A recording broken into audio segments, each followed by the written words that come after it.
আসসালামু আলাইকুম। আমি নাইম হাসান, নাইম অনলাইন একাডেমি থেকে সকলকে জানাই স্বাগত। আজকে আমাদের পঞ্চম শ্রেণীর গণিত অধ্যায় অনুশীলনী 6 ক 3 নম্বর হিসাব করো। আমরা এখান থেকে কিছু অঙ্ক করব। তো চলো আমরা বোর্ডে চলে যাই। এই অঙ্কটা করতে গেলে আমাদেরকে সর্বপ্রথম যে জিনিসগুলো জানতে হবে, কিছু নিয়ম আছে। অর্থাৎ নিয়মগুলো আমরা যদি সহজভাবে বুঝতে পারি তাহলে আমাদের জন্য অঙ্ক একদমই সহজ হয়ে যাবে। তাহলে নিয়মগুলো কি? 1 নম্বর নিয়ম হচ্ছে আমাদের এখানে যে হরগুলো লসাগু।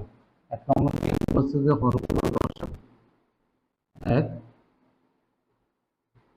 হরগুলোর লসাগু, হরগুলো লসাগু।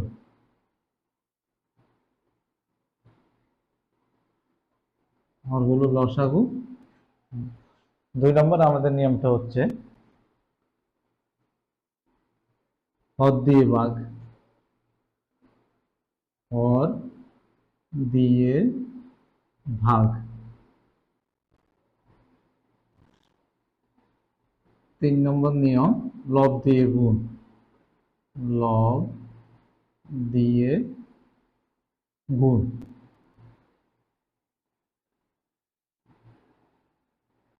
তাহলে এই 3টা সূত্র দিয়ে অর্থাৎ আমাদের এই অঙ্কগুলো আমরা সবগুলো সলভ করব। তারপরে আমাদের প্রথম কি বলেছে যে হরগুলো লসাগু। এখন এখানে হর দেওয়া আছে 6/4, 6/4 আর এখানে আছে 6/3। তার মানে হর এখানে আছে 6 এবং 6, অর্থাৎ 6 এবং 6 এটা লসাগু হবে 6। অর্থাৎ সমজাতীয় যদি কোনো সংখ্যা থাকে তাহলে তার লসাগু হবে 6।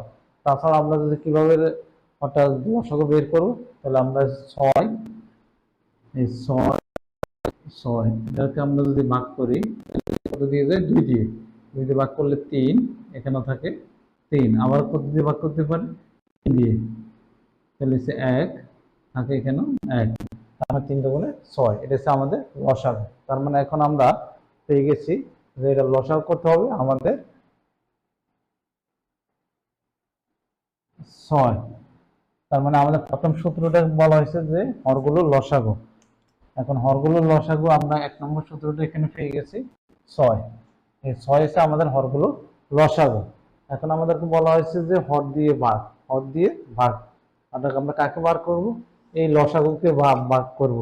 হর দিয়ে ভাগ করতে হবে। হর দিয়ে ভাগ, তাহলে আমরা ভাগ করি 6 দিয়ে। 6কে যদি আমি ভাগ করি তার মানে থাকবে তো 1। এখন হচ্ছে আমাদের হর দিয়ে ভাগ করা শেষ। তার মানে হর দিয়ে ভাগ করা আমাদের শেষ। 6 দিয়ে যদি আমি 6কে ভাগ করি থাকে 1। এখন হচ্ছে লব দিয়ে গুণ। লব কত আছে? এখানে লব আছে আমাদের 4। লব দিয়ে গুণ আছে 4। তাহলে আমাদের লব দিয়ে যদি আমি গুণ করি, 4 এর যদি 1 দিয়ে গুণ করি 4, যেহেতু আমাদের এখানে চিহ্ন আছে যোগ, আমরা যোগ। এখানে যদি বিয়োগ থাকে আমরা বসাবো বিয়োগ। তার মানে আমরা এখন বসালাম যোগ। এখন আবার হর দিয়ে হর দিয়ে আমরা 6 কে যদি 6 ভাগ করি থাকে 1। 1 দিয়ে যদি আমি লব দিয়ে গুণ করি তাহলে 3 একে 3। এখন আমাদের কাজ হচ্ছে যে এখানে যোগ দেওয়া আছে 4 যোগ 3। আমরা এখন 4 এ 3 যোগ করলে 7, আমাদের হরে যা আছে তাই। তার মানে আমাদের লব 4 যোগ 3 7 আর হর 6। এখন আমাদের এখানে কি আছে? অপ্রকৃত ভগ্নাংশ। যদি অপ্রকৃত ভগ্নাংশ থাকে সেটাকে আমরা মিশ্র ভগ্নাংশে প্রকাশ করব। কি ভগ্নাংশে? মিশ্র ভগ্নাংশে। তার মানে আমরা এখানে মিশ্র ভগ্নাংশ করতে গেলে এখন 6-7 মধ্যে কয় ভাগ যায়? তাহলে আমরা 6-7 মধ্যে সাধারণত একবার ভাগ যায়, তাহলে 1। যেহেতু আমাদের হরের পরিবর্তন হয় না, এটা আমি পূর্ব ক্লাসে আলোচনা করছি, তাহলে হর যা আছে তাই। এখন 6 দিয়ে যদি আমি 1 এর গুণ করি 6 একে 6, তাহলে 7 তো আমার আর কত দরকার? 1 দরকার। তাহলে 1টা আমি এখানে বসাই দিই। তাহলে সে 6 একে 6, 6 লগে 1 যোগ করলে 7। তাহলে 1 সমস্ত 6/1 অথবা 6/7। এখানে উত্তর দিলে হবে বা এখানে উত্তর দিলে হবে। যে এখানে উত্তর এখানে শেষ করলে অঙ্ক হয়ে যাবে। আর যদি আমি আর একটু বাড়িয়ে দেখি তাহলে আমাদের 1 সমস্ত 6/1, এটা দিলে সবচেয়ে বেটার। 3 নম্বর অঙ্ক দেওয়া আছে 6/5 যোগ 6/3।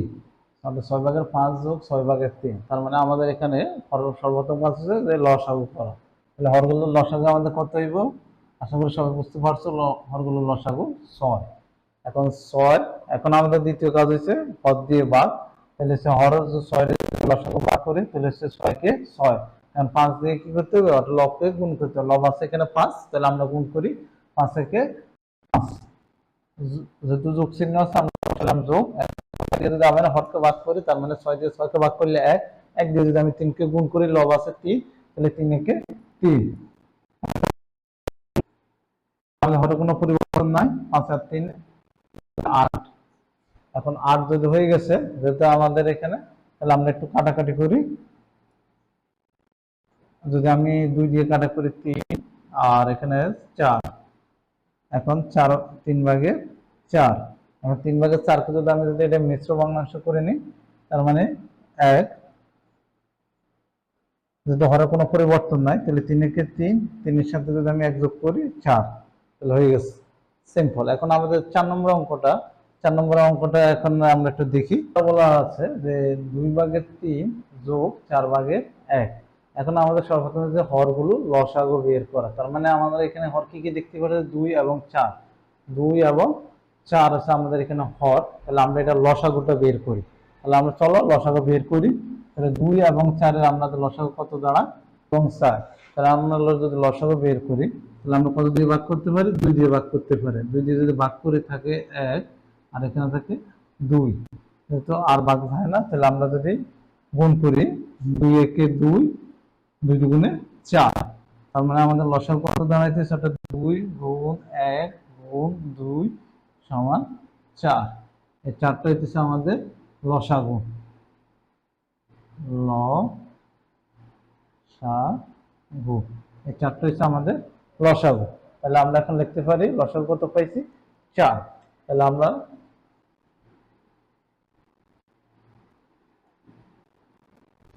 4 আমাদের লসাগু। লসাগু হওয়ার পরে এখন আমরা আবার কি বলছে যে হর দিয়ে ভাগ করো। তাহলে হর আছে 2, 2 4 এর মধ্যে কয়বার যায় 2 বার। তাহলে 2 দিয়ে যদি আমরা লবকে গুণ করি তাহলে হচ্ছে 3 দুগুণে 6, তাহলে আমরা বসে দিলাম 6। যেহেতু আমাদের এখানে যোগ চিহ্ন কোনো পরিবর্তন হবে না, যদি আমাদের যোগ থাকে যোগ, বিয়োগ থাকলে বিয়োগ, তাহলে আমাদের এখানে যোগ চিহ্ন আছে, আমরা যোগ বসাই দিলাম। এখন আমাদের হচ্ছে আবারও দ্বিতীয় রাশি এই রাশিতে আসো। এই রাশির হর কত হচ্ছে 4, 4 দিয়ে যদি আমাদের এখানে লসাগু 4 এর ভাগ করি তাহলে 1, 1 দিয়ে যদি আমি 1 এর গুণ করি তাহলে হচ্ছে 1। এখন হবে লব যোগ করে দেওয়া, তাহলে হরে কোনো পরিবর্তন নাই, 4 বসাই দিলাম, তাহলে 6 এর সাথে 1 যোগ করলে 7। এখন আমাদের হর দিয়ে যদি ভাগ যেহেতু অপকৃত ভগ্নাংশ, তাহলে আমরা এখানে মিশ্র ভগ্নাংশ নিয়ে যাই।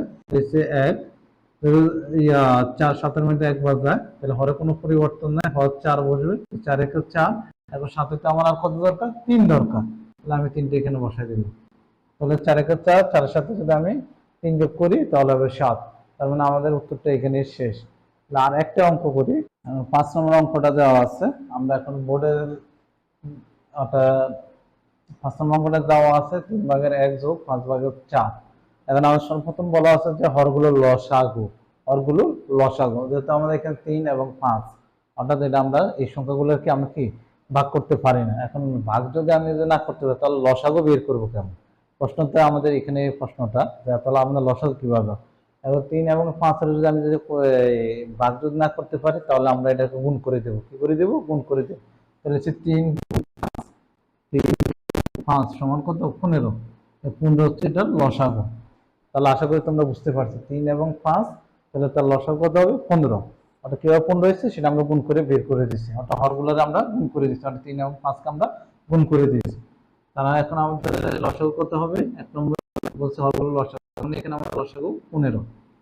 এখন 3 15 এর মধ্যে কয়বার ভাগ করা যায়? তাহলে হর দিয়ে যেহেতু আমরা ভাগ করার কথা বলা হচ্ছে দ্বিতীয়তে, তাহলে আমরা 2 নম্বর যেহেতু হর দিয়ে ভাগ করা হয়েছে, আমরা তাহলে যে হরকে ভাগ করে 3 15 এর মধ্যে আমরা কয়বার যায়? তাহলে 3 15 এর মধ্যে ভাগ যায় 3 5 15, অর্থাৎ 5 বার। 5 দিয়ে এখন আমরা কি আরেকোন দিয়ে লব আছে আমাদের এখানে এই রাশির মধ্যে 1, 1 দিয়ে যদি আমি 5 এর গুণ করি তার মানে হচ্ছে 5 একে 5 যোগ, এখন আবারও হর দিয়ে ভাগ, তাহলে হর দিয়ে যদি আমি ভাগ করে 15 তাহলে আমাদের ভাগ আসে 3। এখন 3 দিয়ে আমরা কারে গুণ করতে হবে? লব এখানে আছে দেওয়া আছে 4, তার মানে হচ্ছে 3 দিয়ে যদি আমি 4 এর গুণ করি 3 4 12। এখন আমাদের হর যা আছে তাই, তাহলে হচ্ছে 5 এর সাথে আমি যদি 12 যোগ করি তাহলে হচ্ছে 17। এখন তাহলে আমাদের যেহেতু এটা অপকৃত ভগ্নাংশ, ভগ্নাংশ, তাহলে আমরা এটাকে মিশ্র ভগ্নাংশ প্রকাশ করব, বা এখানে উত্তর দিলেও শেষ হয়ে যাবে, আমরা মিশ্র ভগ্নাংশে প্রকাশ করে দেব। তার মানে 15 17 মধ্যে ভাগ যায় একবার, যেহেতু হরে কোনো পরিবর্তন নাই, তাহলে 15 কে 15, আর বাকি থাকে কত, 2, তাহলে 2টা আমি এখানে বসাই দিলাম, তাহলে 1 সমস্ত 15 ভাগে 2, উত্তরটা এখানে শেষ। তাহলে আজকের ক্লাস এ পর্যন্ত। আশা করি তোমাদের ক্লাসটা ভালো লেগেছে। আমাদের সাথেই থাকো, পরবর্তী ক্লাসে আবারও দেখা হবে। আল্লাহ হাফেজ।